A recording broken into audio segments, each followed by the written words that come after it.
आज बात करेंगे भाद्रपद में कृष्ण पक्ष के में कौन सी एकादशी आती है, उनका क्या नाम है।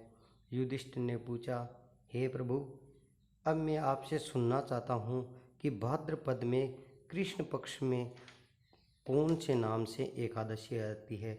भगवान बोले कि हे राजन, एकचित्त होकर सुन। भाद्रपद में कृष्ण पक्ष की जो एकादशी आता है उनका नाम अजय है।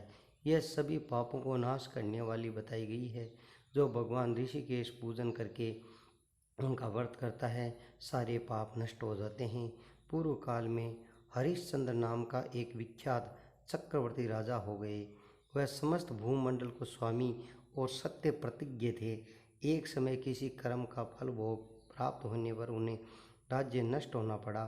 राजा ने अपनी पत्नी और पुत्रों को बेचा, फिर अपने को बेच दिया। पुण्यात्मा होते हुए भी एक चांडाल की दासता करनी पड़ी। वे मुर्दों का कफन लिया करते थे। इतने में भी राजा हरिश्चंद्र सत्य से विचलित नहीं हुए। इसी प्रकार चांडाल की दासता करते हुए अनेक वर्ष व्यतीत हो गए, पर राजा ने बड़ी चिंता हुई। वे अंत में दुखी होकर सोचने लगे, क्या करूं, क्या न करूं, कैसे मेरा उद्धार होगा। इसी प्रकार चिंता करते करते शोक से समुद्र में डूब गया।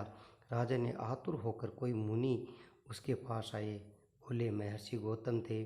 श्रेष्ठ ब्राह्मणों के आया देख राजा ने उनके चरणों में प्रणाम किया।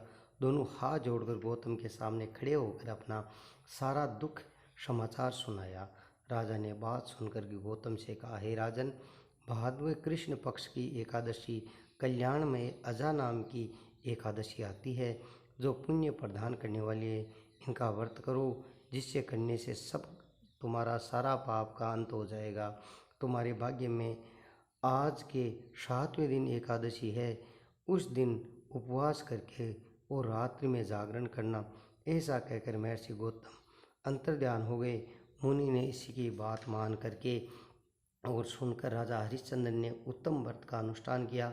इसी व्रत के प्रभाव से राजा के सारे दुख पार हो गए और अपनी पत्नी की उस सती धाम और पुत्र का जीवन मिल गया। आकाश में धुंदुबियाँ बज उठी, देवलोक में फूलों की वर्षा हुई। एकादशी के प्रभाव से राजा ने एकटक राज्य प्राप्त किया। अंत में पूर्व जन्म तथा परिजनों के साथ स्वर्ग लोक में प्राप्त हुए। या राजा युधिष्ठिर, जो मनुष्य ऐसा व्रत करता है वह सभी पापों से मुक्त हो जाता है, स्वर्ग लोक में चला जाता है। इसके पढ़ने सुनने से अश्वमेघ यज्ञ का फल मिलता है।